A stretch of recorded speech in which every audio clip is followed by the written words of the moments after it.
welcome all to SDP Connect. My name is Judy Mark. I am the president of Disability Voices United. We're really happy to have you here. For those of you who've never been to SDP Connect, I first want to tell you that you must pick a language. Even if you are an English speaker, you need to pick the language of English by going down to the bottom of your screen, clicking on the little globe that says interpretations, and choosing either English, Spanish, or Korean. All right. If you have any questions, you are welcome to go into the chat and ask. Today, we are being administered. This event is being administered for the first time by Kira Ciriola. Kira is our policy and program assistant. And don't worry, Ed is still around. She hasn't left us, but Ed sometimes goes on vacation. And so we need to have somebody who has the backup skills to be able to answer, to be able to administer these really big meetings. So welcome, Kira, and Ed is still here doing backup. So anybody has any questions, feel free to put them in the chat and Kira will answer them as she can. Also want to say that you will have a chance to ask questions. Very weirdly, Suzy, are you coming in on a separate device? No? Nope. Somebody came in under your name. Oh, you know what? It was probably my manager because Okay, good. Just want to make sure nobody's, so the second person who came in under Suzy's name, do not make her a co-host. We have the system down to never get Zoom bombed. So we figured it out. And so I look for those things when people come in under the same name. So welcome everybody again, and we're going to get started. Before we get started, I want to make an announcement, and I'll probably make it at the end, because people are asking us this question a lot. When is Disability Voices United's annual self-determination conference? At our last SDP Connect, or maybe it was the one before that, we did a poll, and we asked you whether you would be comfortable having an in-person conference or a virtual conference, and it was pretty overwhelming that people wanted it to be virtual. I think there's a range of reasons people want it to be virtual, not just because of safety precautions because of COVID, but also because of for some people who have a difficult time traveling, it's a little bit easier for them to participate. So I want to announce today that we are having a virtual conference. It will be on December. Oh God, hold on. I want to make sure I'm getting the absolute date correctly, or else everyone will hate me. December 2nd, Friday, December 2nd. It will be all day, just a one-day conference. It will not be a repeat of of these SDP Connects, because you can find, as you'll see in the chat, all of our previous SDP Connects. There's probably 60 of them at this point. You will find them all on our Interchange website. And it will not be a repeat of how do you create a spending plan, how do you negotiate your budget. It will not be any of those things. It really will be looking at the program as a whole. How do we all work together how do we learn together to ensure that this program is successful? And so we're really excited about bringing it to you, and you will get more and more information over the course of the next probably month with registration information. The cost will not be high because it's online. Many of you who are in self-determination can just pay through your FMS. Others who are not yet in self-determination can pay through your regional center. We are vendored with the regional centers, or you can pay privately. So it will be a modest fee just to support our the cost of the platform that we will be using to make it work for everyone. So I think that's all of our announcements. So what I'm going to do now is turn it over to Molly Kennedy. All of you know Molly because she used to run these meetings. Molly was DVU's self-determination program fellow. She will always be part of the DBU family. I'm going to say that she's taking a short break from DBU because we are going to get her back at some point in the future. I have asked her to introduce our main speaker today because she knows her so well. So go ahead, take it away, Molly. Thank you, Judy. I'm happy to be part of this great family of DBU. So I'm very excited to be able to introduce Suzy Requarth, who is the new ombudsman person for DDS. She's a statewide ombudsman. She's been at this job for about a month. So a month tomorrow, right? And That's right. so she knows everything and she will answer every. No, I'm kidding. I'm thrilled. I'm sad because I used to work really close with her in San Diego as our SPD coordinator. I met Suzy at my orientation in 2019.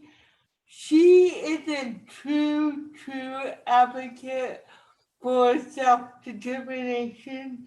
She believes in the program. She makes the program simple to understand. When I was working on my self-determination plan, she would meet with me and we'd find ways to make it not burdensome. I'm very sad I don't meet with her anymore as helping me, but she's here to help everyone in the state, and that's a greater gift to all of us. And I think Suzy will help us really move to a point where this is a really effective program that helps so many. Now, she's not gonna do it overnight, or have you done it already? Are we perfect? No, there's still a lot of issue problem, and I know things are still not as clear or understandable, but I think as Suzy begins her journey in this role, we will work with her and together we will be a team to create a model self-determination program for California. So thank you. Thank you very much, Molly, for the very warm introduction. I touched base with Molly just a few minutes before we started tonight. We hadn't seen each other in quite a while, even though we're in the San Diego area, but Molly and I have a long history of being partners in crime on different presentations and events in the community. So it's really nice to see you, Molly, and thank you for that introduction. And also just looking at the Zoom room and the list of people here, I see a lot of familiar faces and a lot of familiar names. So it's really great to see all of you. And if I haven't had the pleasure of meeting you yet, please know you can reach out to me. I definitely love to connect with any and all that are as invested in self-determination as all of us here are. A few things that I wanted to do before we get into some of the meat of the conversation. I want to make sure that I introduce all of you, not only to me, if you don't know me, but to my manager who is working closely with me in the office of the Ombudsperson.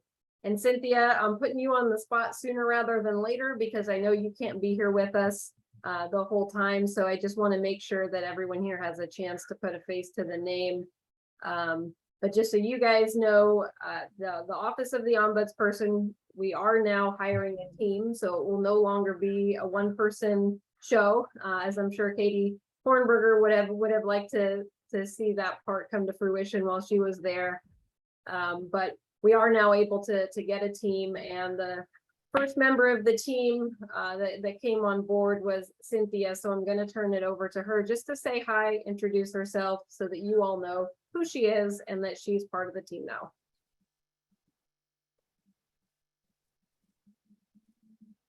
You're on mute, Cynthia. Okay, you got it.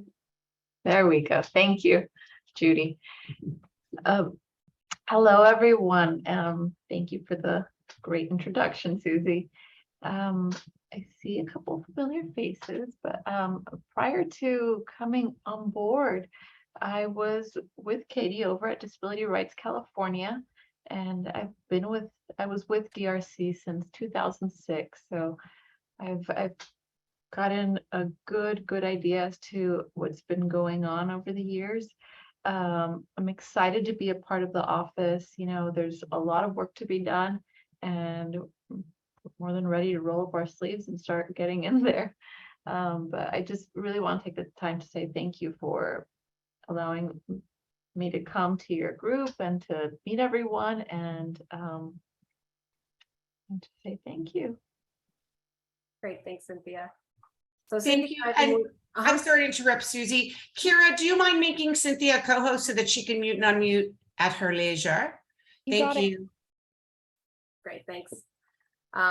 So thanks, Cynthia. Cynthia and I have been working really closely together as we've gotten our team together.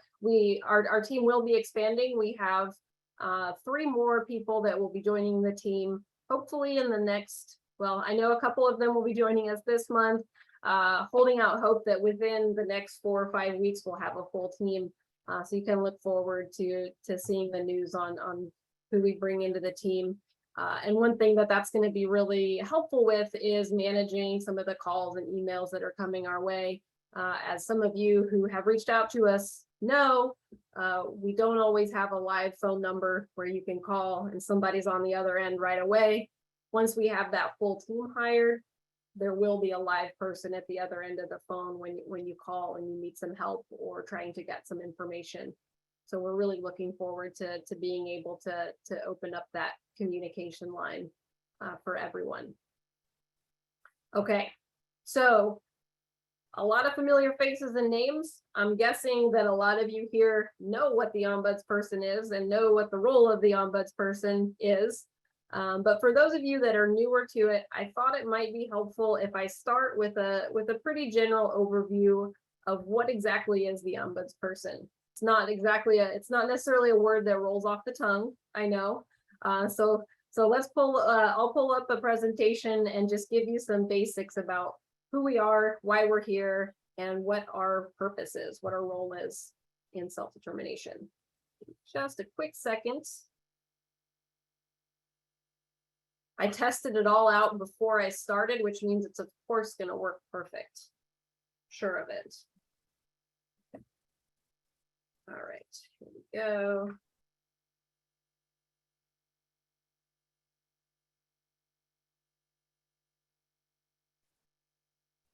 Okay, hopefully you guys can see it in the presenter view now. Yep, looks good. Excellent. Okay. At the last minute, I remembered to change Katie's name to my name. So you can see on here now, we've got Suzy Requarth, the Office of the Ombudsperson for Self-Determination. The Office of the Ombudsperson has not been open for a full year yet. So even though we'll talk a little bit about the history, even though it's been written into law essentially since last July, we haven't quite been open a year. So I'll go through that history with you. But before we jump into that, for those of you who have not met me before, I am Suzy Requarth, and prior to joining the Ombudsperson office, I was the self-determination program manager at San Diego Regional Center, which is where I know a lot of you from. And prior to being at San Diego Regional Center, I actually worked in a couple of different states. I was not actually in California, so I have some experience working in Illinois and Pennsylvania as well. So I've had a lot of different positions and roles in this field over the last, if I do my math right, 16 years. I've had a lot of different positions and roles in the field. And all of it has led up to being able to have this opportunity to help support self-determination in California. All right, so I want to make sure to leave plenty of time for questions, because I know that's really where the meat of the conversation comes in these DVU forums, SDP Connect. So I want to make sure I leave plenty of time for that. So I'm not going to go through every slide in detail. But again, just so you all are aware, and some of you here were part of putting together the budget bill where this trailer bill language was added. July 1st of 2021 officially created the Office of the Ombudsperson. It actually opened on October 12th, 2021. So it took a few months to get the opening date. And that's when Katie Hornberger started the office, started laying the foundations for it. But there is actually a section in the statute that describes what the Office of the Ombudsperson is and what its role is. We've got a link in this PowerPoint, which I believe Judy has. And if you want to share that, Judy, you're more than welcome to. You can also find the section on our webpage, on the DDS webpage. There's an Ombudsperson section, and we have a direct link to the law that says exactly what our office is and what it will do. Okay, so Ombudsperson. If you're not familiar with that term and you haven't heard of an ombudsman before, you might be wondering what that is. So the statute does tell us exactly what that office should be, is tasked with. But here's a breakdown. So really the role of the ombudsperson is to be able to provide information to families and participants that are enrolling in self-determination, participating in self-determination. And we're also available to provide information to other stakeholders as well, right? So anyone can reach out to us and we will do our best to provide them with the information that they need to move something forward. So we definitely play a role in facilitating solutions to disagreements. Often when someone calls our office or emails our office, they're emailing or calling because something isn't going well, or they're having a challenge or a hiccup of some sort with their self-determination process. And so what we typically do, try to understand what's going on, who's involved, and when we can intervene to see if we can help facilitate some kind of a solution to move it forward. And at least get to a point where that person knows, here's what I can do next. The ombudsperson also investigates complaints. So in the statute, in the law section about complaints, this really relates to some of the systemic patterns or trends that we're seeing in self-determination, that maybe there needs to be a higher level change or a recommend. Are we all good?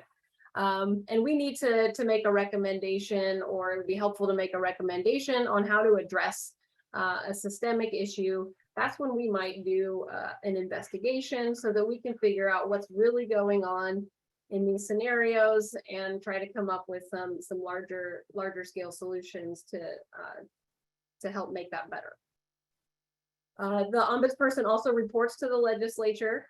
So I think per statute, definitely per statute, there's an annual report to the legislature, and it'll say the types of information that we need to include.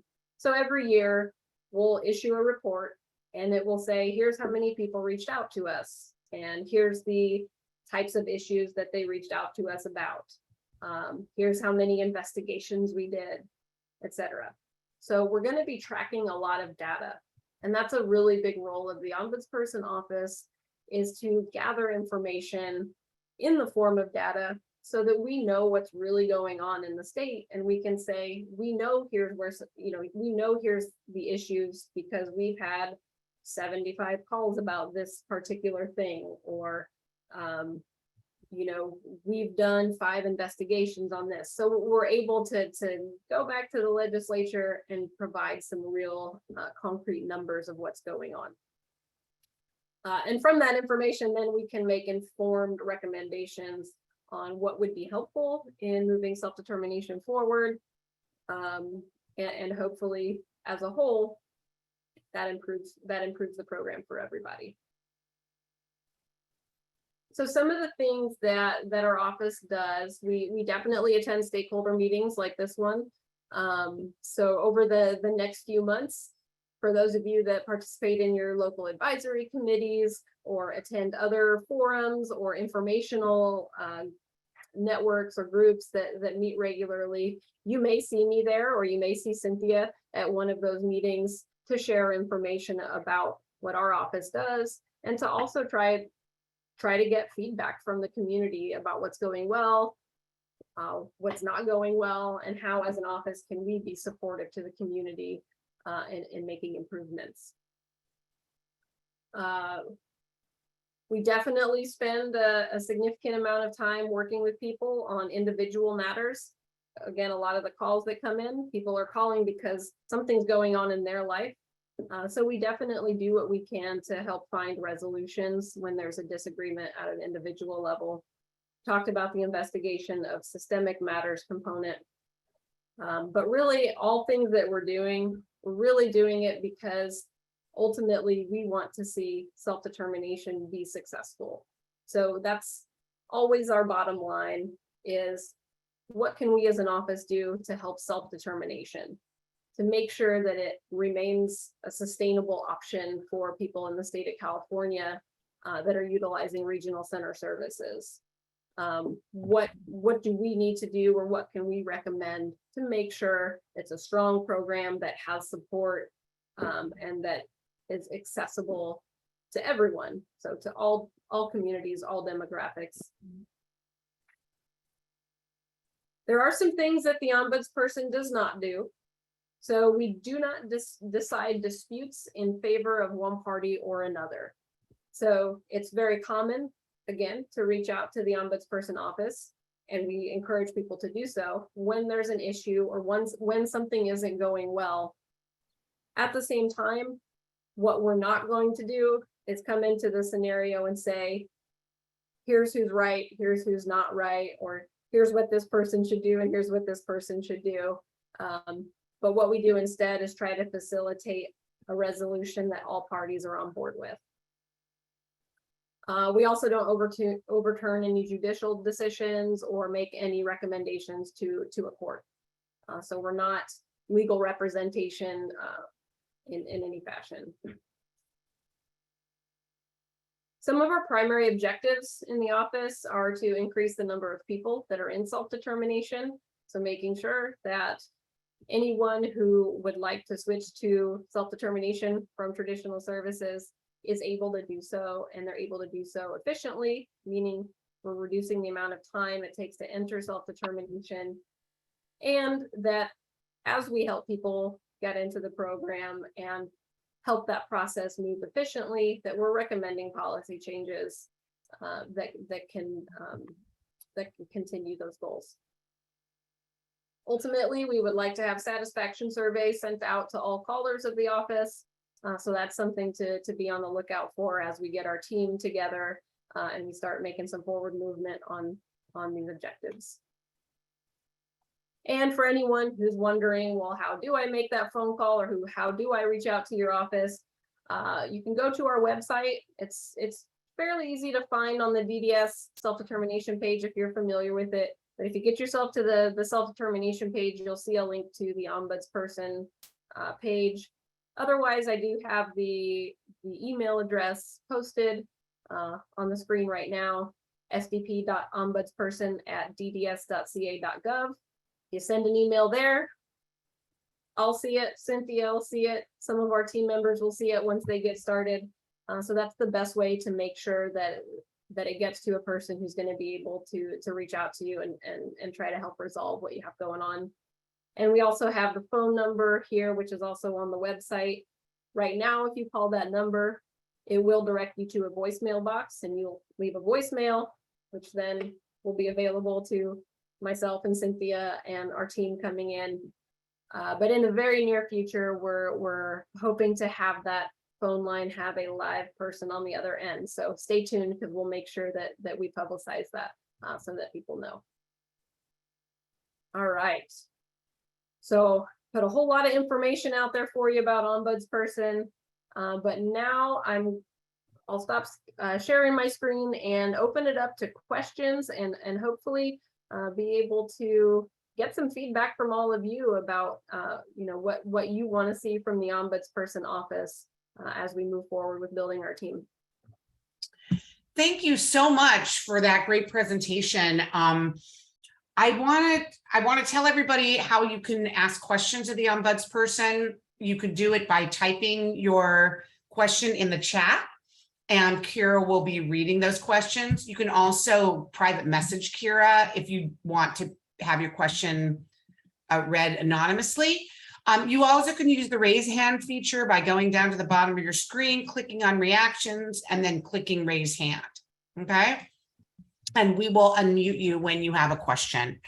So I'm gonna ask the first question because I wanted to make sure that these issues came up today towards the beginning, which are not your responsibility, but you'll be looking at how they're implemented. And that is what I call the flurry of directives that have come out in the last month by DDS.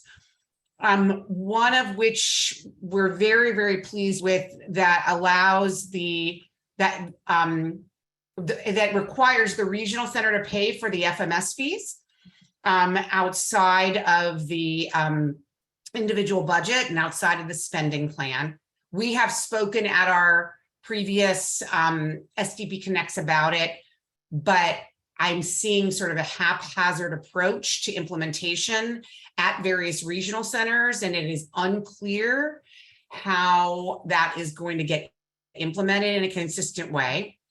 Another sort of smaller one, but important, was a directive stating that local advisory committees can continue to meet online and without being required to be in person through the Bagley-Keene Act. You don't necessarily have to, I think that one's going pretty well, so there's probably not a lot of comment. The third one is the most recent one that came out that we have not talked about, which relates to the kinds of the ways that people can get transition services into the self-determination program.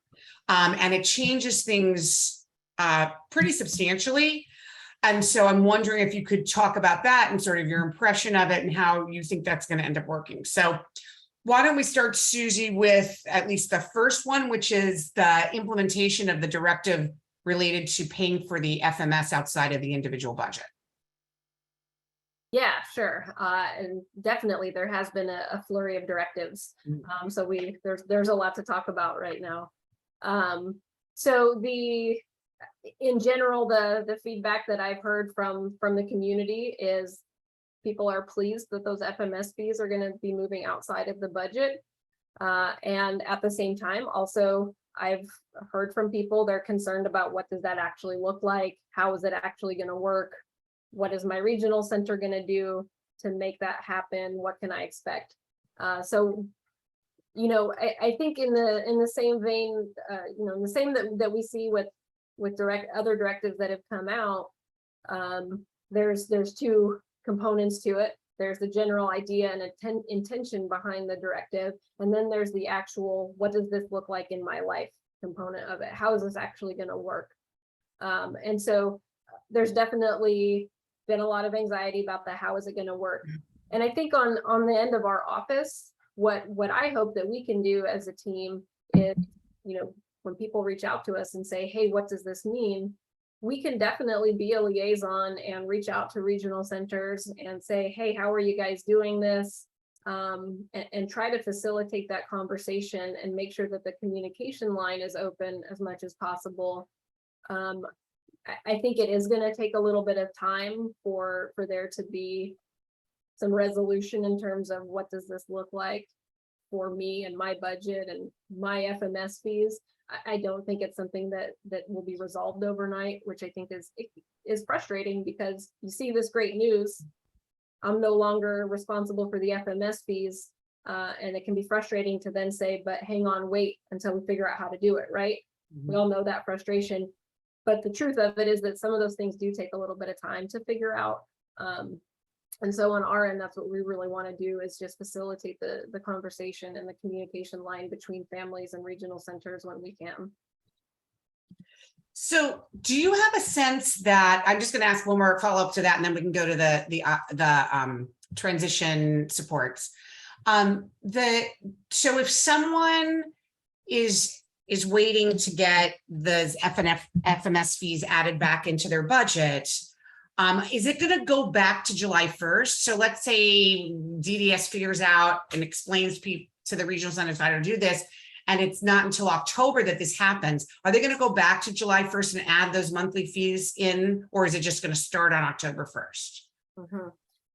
So when I read the directive, I read that the directive is effective July 1st.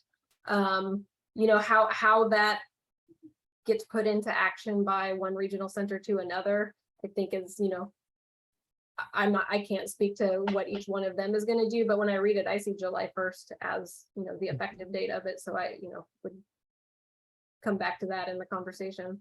Great.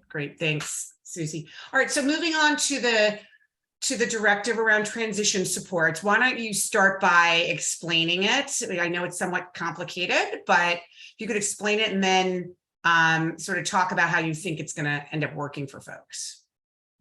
Yeah, so there's definitely been a lot of feedback on the transition supports directive since it came out. Was that just early last week? Feels like it's been out a while now. But yeah, about a week and a half ago. Yeah, I think it's still pretty fresh. So essentially what the directive does that Judy's referring to is it changes the way that transition supports are funded for someone who's in that enrollment phase of self-determination. So meaning specifically they've attended an orientation, but they're not yet enrolled in self-determination. So they could be anywhere in that process, from they've checked that box of attending the required orientation, but they may be in the process of their person-centered plan or their budget or a spending plan, finding service providers. They're doing all of those things up to paying for their services from their budget. They're not to that point yet. That's when we would consider them enrolled. So a lot of things happen during that enrollment period, which is why there's always been a certain level of support there available for people during that process. And so the way that it's been set up until this directive came out last week was that $2,500 that I'm sure a lot of you are familiar with. So anyone who was in the enrollment process had access to up to $2,500 in funding to support with the transition. Initially, that $2,500 was earmarked for person-centered plans and the person-centered planning process. But eventually in the rollout phase, DDS did clarify that it could also be used for some additional transition supports. So for about the last year and a half, maybe 2 years at this point, that $2,500 has essentially been available for any transition supports that a person needs access to. And so what that's looked like, in day-to-day life is that people are able to have a regional center pay a person-centered planner or an independent facilitator to help them with all of those steps leading up to in the enrollment date for self-determination. So the directive that just came out changes the setup of the funds that are available for that support.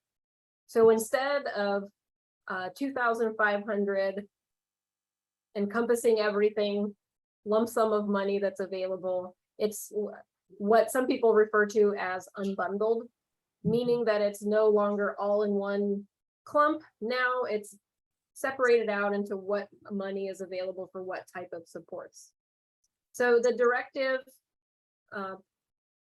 says between now and February 1st, people still have access to both options. They can still do it the way we've been doing it. They can still have access to that $2,500 in funding and not do anything different than the way they're doing it now. Or they can switch over to what, as of February 1st, will be the only option, which is that unbundling.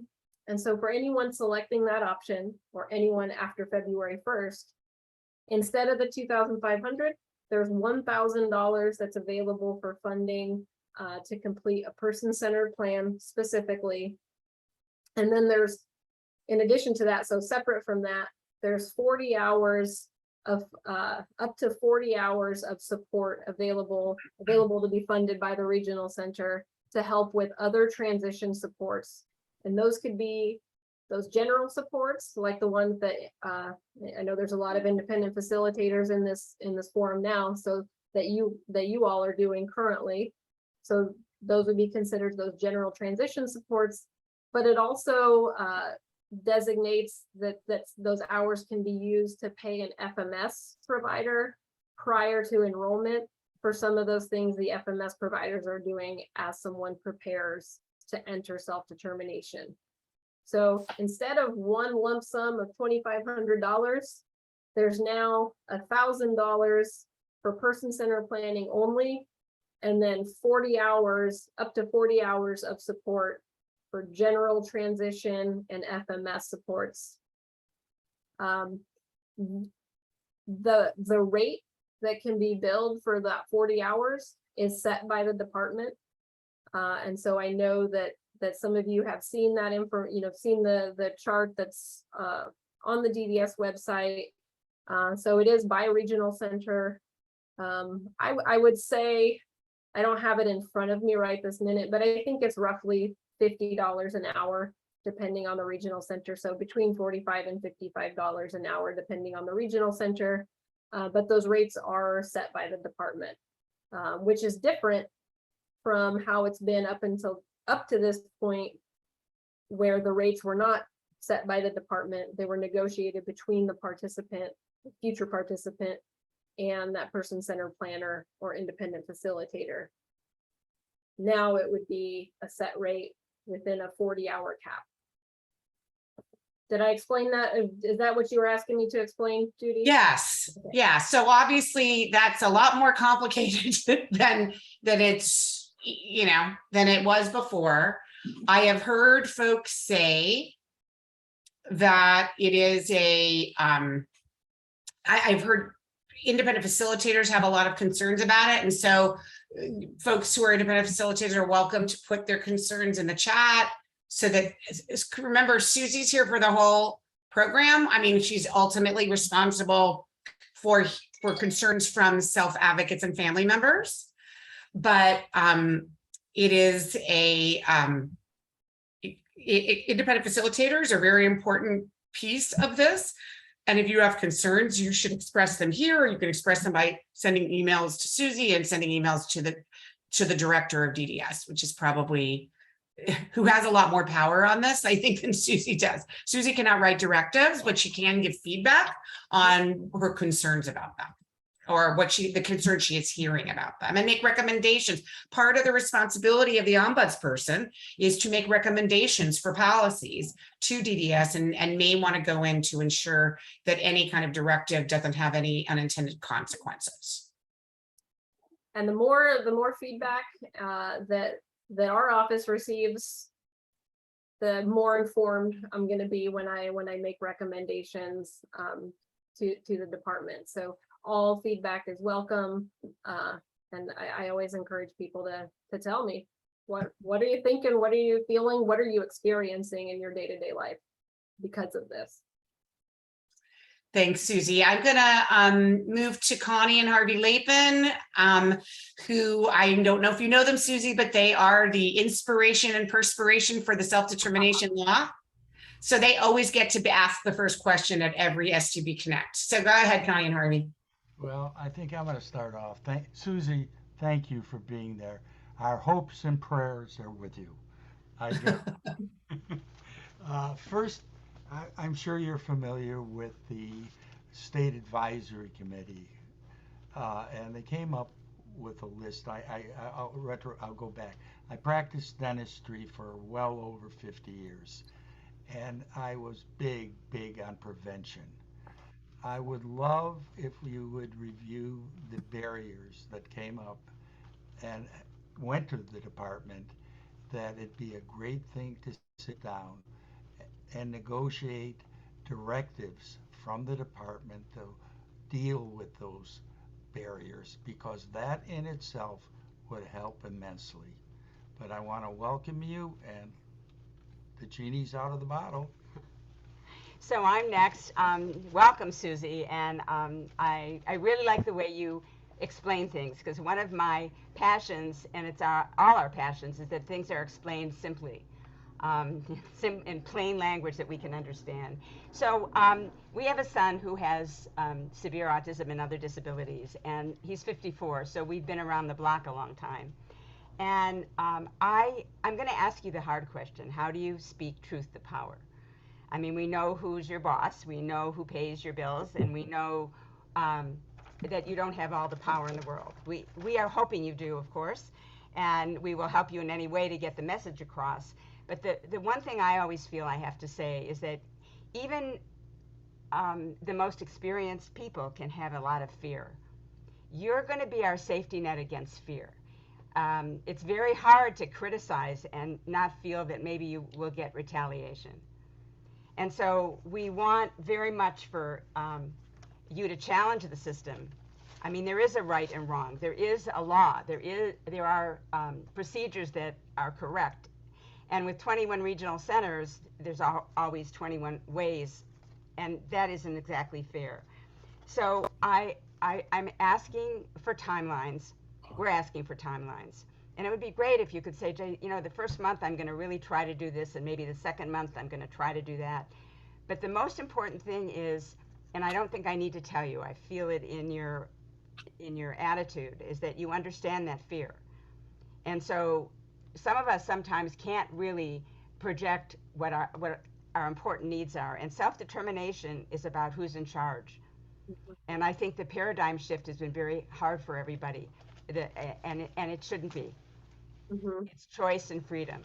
So we look forward to working with you, and welcome and thank you. And thank you for that from both of you. It may have been a rhetorical question to a certain extent, but just to speak to the how do you speak truth to power? I think information is power, and so I think that's a huge part of what our office can do is get information, get accurate information. Yes, accurate. Really know what's going on out there. Get the information that's important for what we're trying to find out. And I think that's how you speak truth to power in any sense, right? Is being able to come to the table with facts and say, hey, here's what's actually happening right now. Here's the patterns and the trends and why we know these things are issues or why we know some things aren't issues, right? So I'll just say that because that's a much bigger question than just that, but that was my initial thought when you said that. So It's a great answer. And you do know there's 21 different facts sometimes in the system, the 21 regional centers. yes. Thanks, Connie and Harvey. Just want to remind everybody to select a language, go down to interpretations, choose English, Korean, or Spanish as your language, because there may be questions that come in other languages and you will not be able to understand it if you have not selected a language. So I'm going to turn now to Vivian David Nicholas. Go ahead, Vivian. Hi, everyone. Thanks for having me. And hi, Suzy. We've spoken informally on email, so lovely to put a face behind, and welcome. Looking forward to working with you. So I kind of put my comment in, but I just wanted to kind of present a little bit of, and I'm speaking on behalf of many IFs. I'm an IF, but I have a long background in special ed. I have 2 adult siblings who are also regional center consumers. And my background is very clinical and specializing in developmental disabilities. So I know one person said this in one of our meetings recently this week, and it was really great. As part of the services I deliver, I like to empower, as do many IFs, our participants with knowledge and information. And I think that's super powerful. I completely understand the principle and rationale behind the new directive. So I did want to put that out there as I like to use the sandwich approach. So I definitely understand the principle and rationale behind it. But for me, when I provide services, and I know other IFs are in the same position, I don't necessarily look at how many hours I've clocked in, because my thing is I'm going to work until I get that person into self-determination. And that's how I use my 2,500 hours. And I can honestly say my average is about 100, to be honest with you. If I look at how many hours I typically put in of my time, because I don't feel that the time, I have not delivered the service until the person's in self-determination. It's not just about writing that plan. Now, with that being said, and I know a couple of other comments are coming up on the chat with something similar. It's the delineation of the FMS and the IFs. I don't think any of us would have a problem of working in collaboration. I think that's the bottom line goal. But I know also personally the volume that these FMSs deal with on a day-to-day basis versus how much of a follow-up an IF can kind of bring back to each participant's needs and helping with transition supports. And so I think this really needs to be clarified, because right now it's the way it's written is quite general, and this could be a huge problem. And if I was, let's say, hypothetically speaking, an IF who said, okay, I'm just going to do person-centered plans, as an independent facilitator, what happens to getting into the spending plan if I'm not part of that process, right? If I'm just writing the plan, how do we ensure that that ongoing service is supported to the participant during the year? So in a way, I feel compelled, and of course I'd want to do this, but to be involved in that transition piece. And I just feel that there's some loopholes or some very vague kind of descriptions that I'm hoping will be clarified before the official option A or B is the only option date. And I just wanted to see if you could possibly speak to that, Suzy, because I think that on behalf of many IFs, that's the biggest question and concern here. Mm-hmm. So just to make sure I'm speaking to the right thing, the thing that you're asking is really about that 40 hours and how is that shared between an independent facilitator and an FMS, and concerns around what that looks like. Yeah, because I could see already where there's been some FMSs that within a month, they're now going to require in-person documentation, going to the family's homes, billing mileage, and all this is going to kind of start to, so it's kind of like building those hours already. I could kind of see happening. And I'm just kind of concerned about what this is going to look like. And I'm worried that a lot of participants are going to want to pull away from self-determination because they're not going to have access to that transition support. And that's really the biggest uphill battle in this whole process, is getting into self-determination. Yeah, and I've definitely, this is feedback that has definitely come up regarding the 40 hours. What I think is important to keep in mind, and I take all feedback and organize it, and I don't want to make a statement one way or another about it without really getting all the information that's out there. But what I will say is that I think there's a component of this that even though it's scary and there's a lot of anxiety around how is this actually going to work, there's a component here that is opening the door for more collaboration than what's been available up to this point, by giving the FMS providers access to some of that pre-enrollment support, the resources and the pre-enrollment support.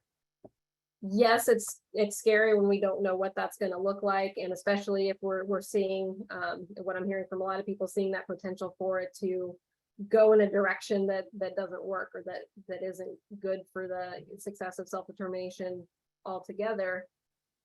But I'm very heartened by the fact that we're looking at ways to increase the collaboration. Yes, an FMS provider might very well say, hey, we want to be more involved now. We're going to spend more hours now. Ultimately, that could be a really great thing for a participant, to have more FMS involvement earlier in the process, since they're such an integral part of a person's experience in self-determination. So really, like, when I think about it, I think about, okay, we've opened the door for collaboration. There's some concerns around it because it's a change, but how do we take that and turn it into the opportunity that it could be? And that might mean we need to take feedback back to the table or make recommendations at some point.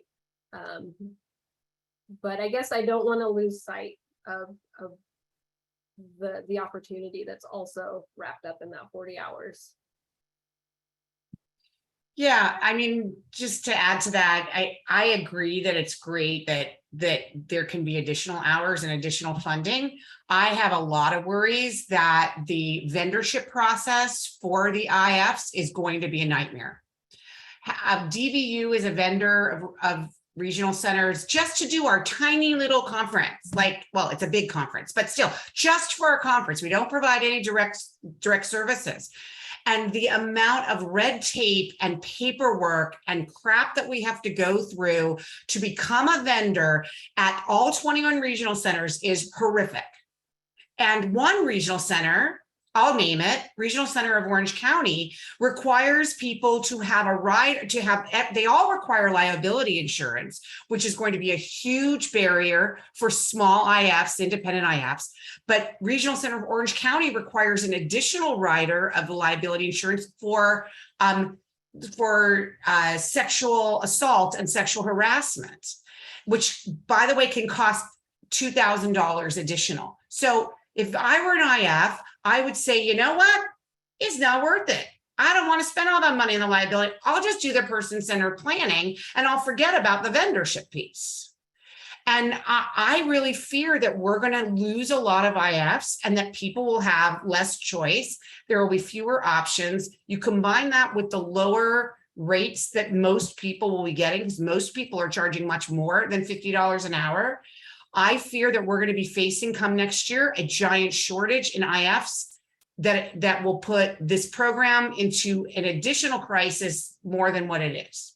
So I'm saying this because, Suzy, you need to be looking ahead to next year and figuring out what policies you might be able to recommend to DDS to put into place, maybe a more streamlined, simpler process of vendorship than the 30 pages you have to fill out for each regional center. Maybe a more, maybe one that doesn't require a significant level of liability insurance, something along those lines. So these are the things that I would recommend. Yeah, that's really helpful. Again, because these are things that I am hearing that people are very anxious about. Exactly what you just explained, the vendorization process. Now, is that going to be different from 024 to 099? Not to get too jargony, but I think everyone here knows what we're referring to. But is that vendorization process going to become so much more cumbersome that it actually pushes people out of the IF profession to the point that there's a shortage in independent facilitators that are available? So I'm definitely hearing those concerns across the table, and it's really helpful. I appreciate when people not only share the concerns with me, but a lot of you are out there and you have ideas for, hey, here's something that would be really helpful. Those kinds of things are really valuable to our office as well, so that we know, what are some ideas that are out there that when we do get to a point where we have enough information to make a recommendation, we've got access to all of the information and ideas that are floating around. Wonderful. Thanks, Suzy. I'm going to turn to Ed Herzl right now, who's going to ask a question or two from the chat. Certainly. Thank you, Judy. My first question is an anonymous question. Why is it taking 4 months to get a budget? We started our SDP process back in May of 2022, and we still don't have a budget. It's very frustrating. And they mentioned that this is the regional center of Orange County. Well, I can't give a straightforward answer to that. I don't know the circumstances in this particular case. But I think everyone here knows that there's been frustration about the enrollment process and things taking longer than anticipated, or having an expectation that's very, very different from what's happening in reality.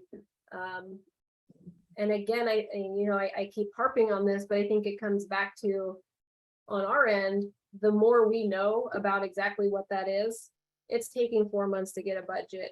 It's taking 2 months or 6 months to find an FMS provider. the more we know in our office that we can then say, hey, we got 85 calls from people where getting a budget was the biggest barrier for them. That helps us to understand where the issues are. Because it maybe at some point there's some additional guidance that would be helpful for regional centers, or there's additional educational outreach that needs to happen around the state, but we can't know that until we know what's really going on. But I hear you, and I'm sorry to hear that frustration, because I know how hard it is when you're ready for something and then it's kind of that hurry up and wait.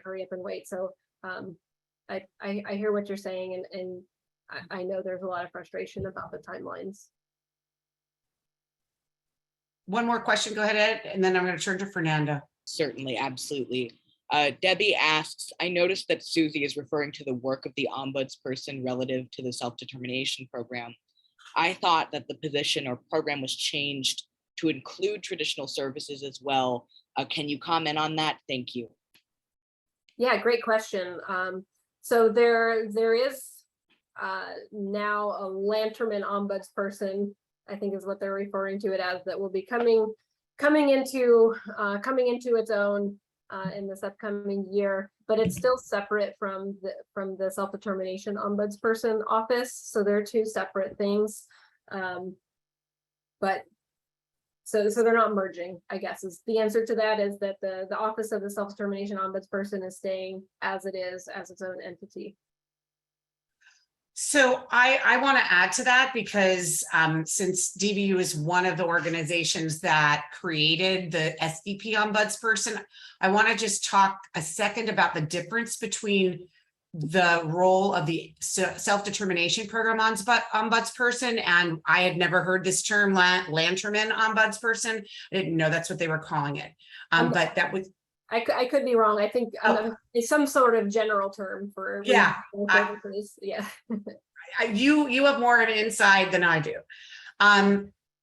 We were very, very clear when we created the role of the SDP Ombudsperson that they had investigatory power and that they actually have much more authority and much more independence. They are actually independent from DDS, even though they are an employee of DDS and they're appointed by DDS. They are independent of DDS.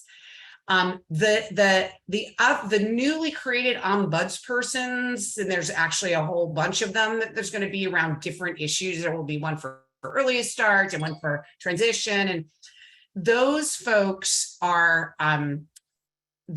do not have investigatory power, which means if someone calls them up and says, hey, I haven't been able to get eligibility, it's been taking 6 months at this regional center and I can't become eligible for services, the ombudsperson cannot solve the problem for them. They cannot get in a meeting with the regional center and try to work out the differences. Suzy can do that. The role of the SDP Ombudsperson can get involved in individual cases and also can look at systemic issues and make recommendations for changes based on systemic issues that they are seeing. The only thing that the other ombuds people will do is hear the concerns, write a report about the concerns, and give it to other divisions of DDS in the hopes that those other divisions will actually try to solve the problems. So we got a way better ombudsperson in the self-determination program. But of course, we're hoping that these other ombudsperson will actually make a difference. We have no idea. We have no idea who's going to be in those roles. But I wanted to make sure that I delineated the difference between the role of the SDP Ombuds versus the others. All right, I'm going to go to Fernando right now. Go ahead and ask your question. Fernando Gomez. Yes, thank you. Can you hear me okay, Judy? Yes. Yep. Perfect. And I do apologize for having my camera off since I'm driving. But Suzy, great to see you again. Fernando Gomez, Integrated Community Collaborative. Likewise. And as you know, and I do agree with Judy. You know, we have a much better ombudsperson, right? So congratulations on your position, and of course with Cynthia being on as your right hand. So 3 quick points, and then I'll go back to mute and listen to your comments.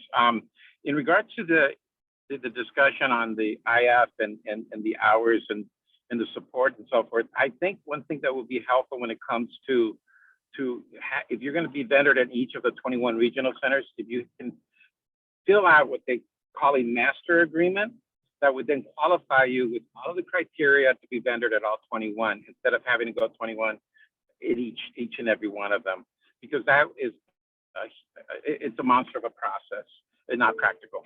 That's number one. The second is based, and it parallels, and I apologize for the background noise, but it parallels to Connie's comment and to your point that information and knowledge is power, but only if you use that information and knowledge and engage it. So at what point will your office engage with that information and knowledge? And let's use the directives as an example. You know, we have a lot of directives. Some great, maybe not some that not, maybe not so great. But at what point do you engage in a discussion with the department to communicate your information and knowledge to help improve on those directives? Because I think that will be a key, because if you're also part of the after fact, then at that point, it's maybe a little too late. But if you're able to get in before the decisions are made and released, I think there'll be a tremendous value. And the last point would be is, as you grow your office, do you anticipate regional offices, north, south, central? Thank you. Great, thank you. Thank you for that. So I guess to speak to, let me make sure, I think you said you had three questions or three comments. So I'm hearing the information. What do you do with that information? And are there going to be different regional offices? The first thing that you brought up, I think, was more about the standardization of vendor criteria under the transition support. So I think that one was more of a comment, but thank you. So thank you for that. I did take notes on it. But if there was something you wanted me to speak to, just let me know. But as far as information and at what point is the Ombudsperson office doing something with that information or coming to the table, I think some of that, you know, to be perfectly frank, some of that is still work that we're doing to figure out the timelines and kind of our communication plan and our structure of, you know, what frequency do we really sit down and say, all right, we've got a lot of information on this particular thing, now let's do something with it.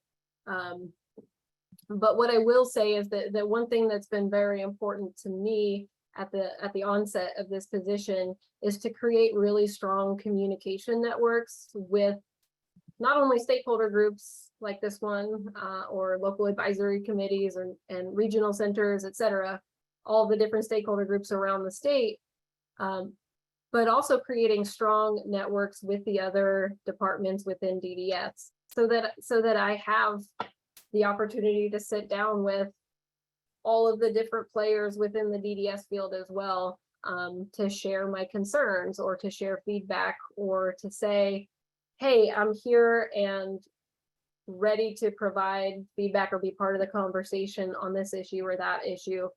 So that's something that again has been a priority since I started to really make sure that I have those strong communication networks. And then as far as regional offices go, I haven't even thought about that. So, you know, I don't know if at some point down the road that would be something we would look into. I can certainly appreciate the value of being available throughout the state. And one thing that I will say is, you know, my location and Cynthia's location and the locations of some of our other team members are not necessarily, we're not all in the same place. So we are already located around the state. But what we do with that moving forward, especially as in-person events are more accessible again, I think we'll have to sit down and look at it. But like I said, I appreciate the value there would be in us being available physically in different parts of the state. So I would definitely keep that in mind. Thanks, Suzy. I'm now calling on Evelyn Rodriguez.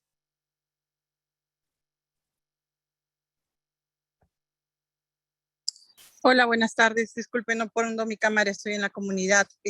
¿Me vas a traducir en simultáneo? Déjame saber, por favor. Sí, ¿verdad? Yes, you are, Evelyn. No, no puedo escuchar. Bueno. Ok, perfecto. Mira. Buenas tardes, Suzy. Mi nombre es Evelyn Rodríguez. Tengo un hijo que es cliente del Centro Regional de Orange County. Mi hijo ya acaba este mes su segundo año de autodeterminación. También soy facilitadora independiente hace un año, con conexiones excepcionales. Trabajo solamente con familias latinas y que tienen muy bajo presupuesto. Mi preocupación es que el trabajo de un IF en la comunidad latina es casi el 90% abogacía. Después del PCP documento, todo es abogacía. Y realmente los rates que está poniendo DDS no justifica el trabajo. Y quiero levantar una bandera roja en el caso de las horas. Dijeron la nueva directiva son 40 horas máximo. Realmente le deja a los centros regionales el poder de darnos esas 40 horas o menos horas. Yo te digo por experiencia, yo fui vendor de mi centro regional como parent mentor. Cuando tú abogas para servicios genéricos, está muy bien, pero si tú abogas para servicios en el IPP, no les gusta nada a los centros regionales. Entonces, dejar en manos de los centros regionales que ellos nos den más horas para trabajar con las familias y en la transición a autodeterminación, realmente yo lo veo como una bandera roja. Y quisiera saber si tú eres la persona con quien nos vamos a tener que comunicar las AYEF cuando tengamos una barrera en este tema. Gracias.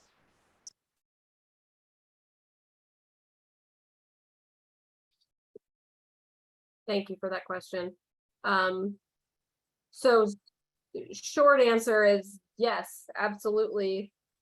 Contact our office when you're experiencing barriers, you know, as it relates to this directive or anything else that's going on out there. I would also say you don't only reach out to me, right? There's other people that you can reach out to as well. You can reach out directly to the DDS team, the sdp@dds.ca.gov. That's also you know, an email that you could reach out to with any concerns. What I would say is that exactly what you're saying right now is exactly what we need to hear in our office, because it may be that we hear enough from people that we can say, hey, it doesn't make this number of hours doesn't make sense and here's why. Or we may be able to say, hey, lots of hours are being spent on this one particular step. Maybe there's something that could be done to reduce the amount of time it takes on this particular step of enrollment, right? But we need to hear that from you so that we know, you know, where the barrier is. Is it a matter of how many hours are out there, or whether or not the vendorization process is too cumbersome, or is the budget process taking so long that it's eating away at some of those hours, right? Like, we need to know the details of what it is that's making this directive not work for you. And then I can take that information back. Thank you. Ed, I'm going to go back to you for a couple more questions, and then we'll go to Tim. Certainly. So one of the questions that I received from, let me scroll back up real quick. One of the questions received was from Jenna. When pay rates for services or for providers increase, for example, July and February, when during the SDP year does this take place in the SDP budget?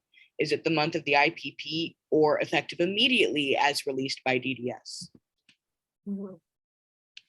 So that would be a question that there isn't like a directive or anything in statute that says specifically here's what to do with a rate change. It's certainly been something that people have reached out with questions about fairly frequently, I know, to our office and to DDS as well. So certainly something that people would like to have more clarity on, from what I'm understanding. But I can't answer that question in the specific, oh, well, you can look at this directive or this part of the law, because there isn't something that says specific to that.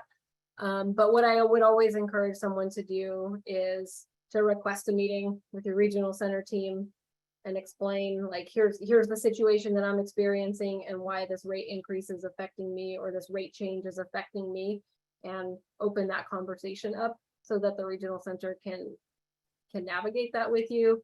But at this point, beyond that, I mean, that's the most direction I can give. Thank you for that. My next question is actually a combined question from several people, including Vivian, Samantha. I think Casey might have asked something like this as well. A lot of independent facilitators are asking what occurs if an FMS bills the full 40, or if an IF bills the full 40, does the regional center get involved to ensure that the distribution of hours works for the person, or do they just pay the full 40 hours to whoever bills first? Mm-hmm. Yeah, I mean, that's an excellent question, and I think that's something that, you know, that is a task for regional centers right now, is to figure out, based on this directive, what are we as this regional center going to do to support the implementation of it, right? And so, you know, when I look at it, I thought the same thing, like, okay, we're going to need to have a process, or what, you know, not necessarily a formal process, although it could be, but thinking about how are we coordinating the use of that 40 hours. And so I think that's where that opportunity for collaboration comes into play. But it has to be part of the conversation sooner rather than later. So I would definitely see some room for error if the FMS provider and the general transition supports aren't talking to each other, or aren't sitting down with the family or that participant and saying, hey, what does this look like? What do you want this to look like? Let's figure out a plan together.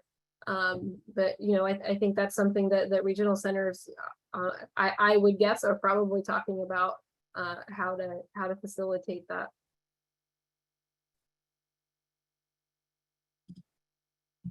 Thank you. All right, we're going to go to Tim. Go ahead, Tim. Hi, Suzy. Thank you for your time. We are excited to have a new ombudsperson. I am certain that you and your department will do a great job at vocalizing our concerns to DDS.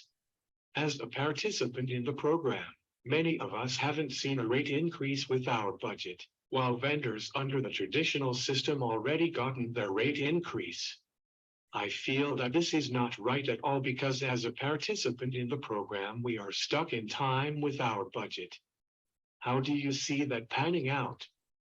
Do you think for people who are in self-determination will ever get the same rate increase as the vendors in the broken system? Or are we going to have the same budget forever as hourly rates and service rates are going up? This is a huge concern for anyone who is in self-determination now. I love Tim Jen. That's all I have to say. I love that he called the traditional system the broken system. I may have to use that all the time, but you don't have to, Suzy. Tim, it's nice to meet you. I've seen you in a lot of meetings, but I don't think you and I have ever met. So nice to meet you as formally as any of us meet now, which is on Zoom. Maybe someday we'll meet in person as well. But yes, the question about rate increases, especially within the context of the round of rate increases that went through in April, has definitely come up. And I think, you know, around the state, people are asking that exact question. How is this going to apply to my self-determination budget? So what I would say on my end, what's important, what you can do to support the Ombuds office in moving, you know, in tackling that issue in any way, shape, or form, is to reach out to us and let us know, hey, here's how this is affecting my day-to-day life, not knowing what the rate increase changes or how that's going to change my budget. Here's what it means for me and my experience right now. Here's the information that I'm getting from my regional center or from my independent facilitator or wherever you're getting information about it, here's what I'm hearing, here's how it's affecting my life. That kind of thing is going to help us to be able to do something with what's going on out there. So again, coming back to, let us know your experiences so that we know what direction we might be able to take it from our office. Thanks. Angelica, you are next. Sí, buenas tardes. ¿Me van a traducir, por favor? Mi nombre es Angélica Orellana. Tengo un hijo de 14 años. Llevamos 8 meses en el programa de autodeterminación. Y nada más quisiera hacer un comentario, que realmente el programa nos ha encantado y está funcionando muy bien para nuestro hijo, pero es muy difícil encontrar personas que trabajen con ellos. Por primero, cuando encontramos una persona que tiene esa vocación, ese corazón de trabajar con ellos, como estaba mencionando, les piden muchas cosas para hacerse vendors, tantos papeleos y otras cosas, ¿verdad? Entonces, a mí me gustaría que que hicieran algo para cambiar tantos requisitos para trabajar con nuestros hijos, ¿no? También quiero hablar un poquito de las facilitadoras independientes. Realmente veo cómo ellas realmente se pasan tantas horas abogando por un presupuesto, por los servicios de nuestros hijos, y no se me hace justo que les pongan una tarifa tan pequeña cuando a veces pasan medio día, un día entero trabajando por la abogacía. Entonces, creo que realmente, ¿por qué tantas barreras siempre poniéndonos para estos servicios, no? Quizás más quiero hacer saber eso, que es difícil encontrar personas que trabajen con nuestros hijos, y cuando las encontramos son muchos papeleros lo que hay que llenar, muchísimos requisitos, y siguen las mismas barreras, siempre pidiéndote tantas cosas para pedir un servicio que a lo mejor ya fue aprobado o dado, y otra vez y otra vez. Entonces creo que las barreras siempre siguen. No sé si será nada más en los latinos, pero creo que todo es muy, muy difícil siempre, aparte de todo lo que tenemos que hacer. Muchas gracias.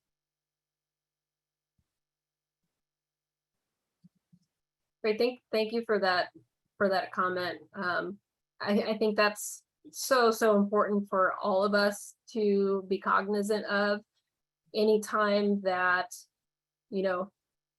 there's hoops to jump through, whether it's to be an independent facilitator or as a self-advocate completing the enrollment steps, understanding that hoop might look very different for different communities. And so being aware of what are the supports that are needed in a Spanish-speaking community, or in a different age group or a different region of California, that the expectations and the things that need to happen for someone to be successful in self-determination, that can look very different from one group or region to another. And so what are we doing to make sure that any recommendations that are made are taking that into consideration? So I appreciate your comment. Thanks. Lulu, go ahead, ask your question.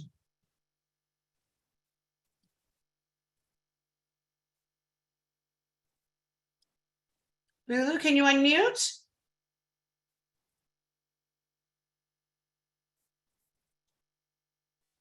Gracias, no se podía. Sí, mi comentario también es acerca de la parte de abogacía. Yo soy de Orange County y es uno de los, no sé si todos, pero este es uno de los centros regionales donde cuesta muchísimo trabajo. Lo he observado no solo conmigo, sino con muchas otras familias con las que tengo con las que convivo y trabajo. Entonces, la parte de abogacía va a ser súper difícil. Claro, sentarte en una computadora y hacer el cuadro de lo que significa hacer el plan centrado es muy fácil, pero llevarlo a la práctica, conseguir los servicios, ir 2 o 3 veces a una audiencia imparcial, esto sí que es difícil para poder conseguir un buen presupuesto, para conseguir todas esas servicios que de necesidades no cubiertas o cambios en circunstancias. Esto es muy difícil y lleva mucho tiempo para que pueda trabajarse esto. Entonces sí pienso que alguien hablaba de prevenir, ¿verdad? El señor que había sido dentista, él hablaba de prevenir en lugar de tener que curar. Entonces, en mi opinión, deberíamos trabajar en ello ahora y no esperar hasta que el siguiente año se presente esta barrera y entonces empezar a trabajar en ello. Porque justamente entonces un facilitador va a decir, yo solo voy a trabajar en hacer un plan centrado en la persona, pero la parte de la abogacía no me interesa hacerla, ¿no? Entonces, de nada va a servir este programa de autodeterminación si no trabajamos en todas las partes, en todas las barreras. Entonces, estoy y por supuesto, pedirle al centro regional que le dé horas de abogacía, dejarle esta parte en sus manos, no creo que sea la mejor decisión. Así que este es mi comentario. Ojalá que se pueda trabajar en esto. El Centro Regional de Horas nos está cambiando las horas de campamento por las recreacionales y esto también está atrasando muchísimo lo que es la autodeterminación, porque si no se avanza en conseguir los servicios que son de necesidades no cubiertas, no se puede pasar al siguiente paso. Gracias. Okay, thank you. Thank you for that comment. You know, I think there's a couple of things that come to mind for me when I hear from people the amount of time that is spent in advocacy during the enrollment phase. And I think, you know, I hear on the one side that people want access to that kind of support. And then I also think on the other side, maybe sides aren't the right word, but I also think what's happening that so much advocacy is occurring, right? So what are the issues that maybe as a community we can look at together to decrease the need for that level of advocacy at every step of the process, right? Because that's what I'm hearing from people is there's so much advocacy needs. That may very, you know, advocacy is very important and that very well happening around, you know, around the state. But are we also at the same time, I want to make sure we're paying attention to and why? Why is that advocacy happening and what are those needs that are behind it? And what are we doing to address the root cause of that as well? So I appreciate your comment. I just wanted to share. That was my initial thought as I was listening to you.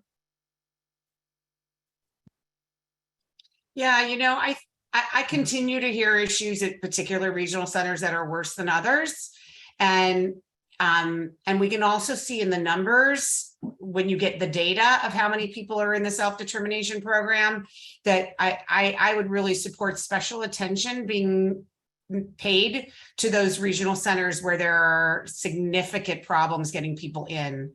And what comes to mind is Inland Regional Center as being the largest regional center in the state, but having very significant problems moving people into the program. So I'm going to go, we only have about 6 minutes left. So I'm going to go to Teresa Ayala, go ahead.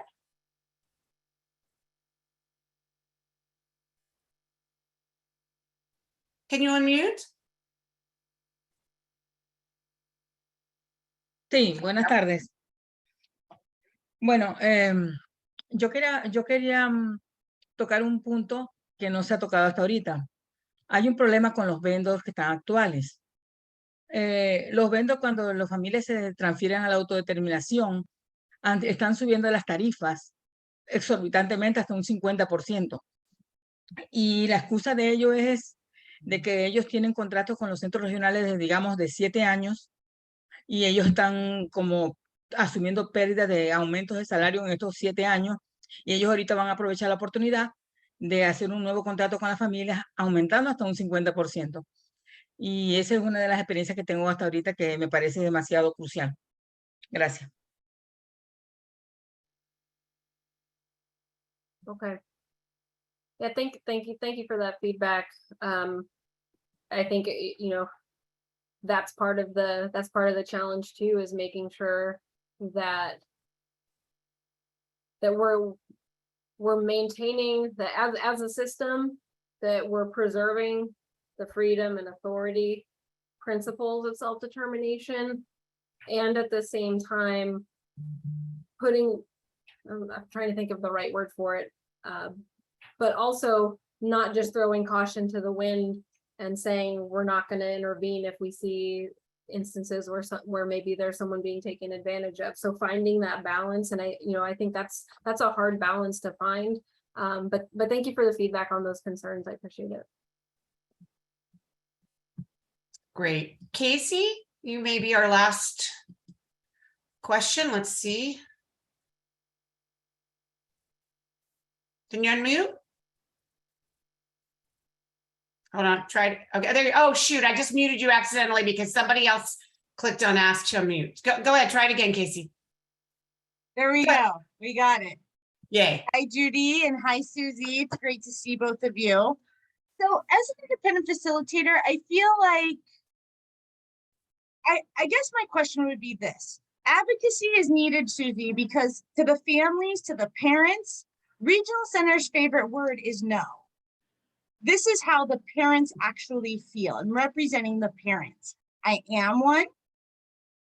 And the reason advocacy is needed is because there are so many unmet needs and specialized circumstances in families' lives. My question is, who is going to be responsible for making sure that these participants get what they need when the independent facilitators all walk away? Because $50 an hour is really $40, because we're in the state of California, we have to pay taxes, maybe $38. And I'll speak for myself. I quit my job. I'm a single mother and I'm responsible for us solely. And $38 an hour is not going to pay for me to live in Southern California. It's just not. So who's going to be responsible for the participants? Mm-hmm. Yeah, so I think what I'm hearing is wanting to know that there's being some consideration put into what are we, is there a conversation about an independent facilitator shortage and what that would be, and how do we prevent that if that's the risk that's out there? When we sit in budget meetings, it's an independent facilitator. Well, when I'm there, I don't, it's not just Regional Center hosting these things. So the family's there, I'm there, Regional Center, and we collaborate and we work together. It's been so great. I mean, I've worked with you, Suzy, a bunch of times. Like, it's been phenomenal. I cannot imagine what would happen if I personally was not sitting in the seat. Mm-hmm. Right. I mean, I advocate for my clients based off of needs. And if need assessments are needed, then I request those. Parents typically just don't request that. So is Regional Center going to be responsible solely when independent facilitators are not present? I'm taking the question as rhetorical, because I can't answer it directly, but I hear the feedback that you're providing, and I do appreciate that feedback, Casey. And it's good to see you as well. It's been a while. And Suzy, go figure, I'm the one who doesn't get the question answered, because I think Regional Center is going to be responsible for these budget meetings. I mean, February is going to come, Suzy. Yeah, I agree. I think that honestly, Suzy, you are going to be spending more time on this than you think. And so I think you should get started right now, because it's going to be a crisis come February, where literally no one is going to be able to find an independent facilitator. So we need to resolve this now before it becomes a crisis. We've already screwed up on the FMSs where nobody can find an FMS. Now they're not even going to be able to have an advocate to help them find an FMS. And at that point, the entire program falls apart. So not to put too much on you, Suzy, but that is the crisis that is impending in this program. So, All right, we did 6 o'clock, everybody. We do have to end here because we lose our wonderful interpreters. And we want to thank our interpreters for all their hard work for us. We also really want to take. Okay, go ahead, Helen. We're going to just go one more quick question in Korean. Go ahead.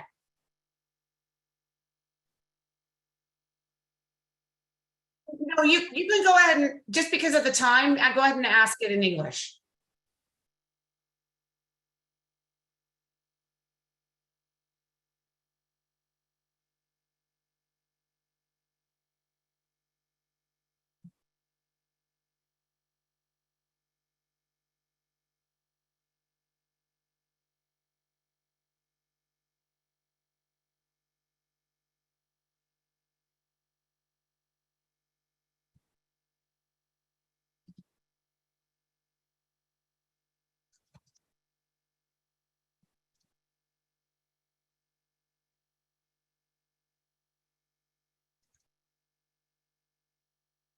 Mhm.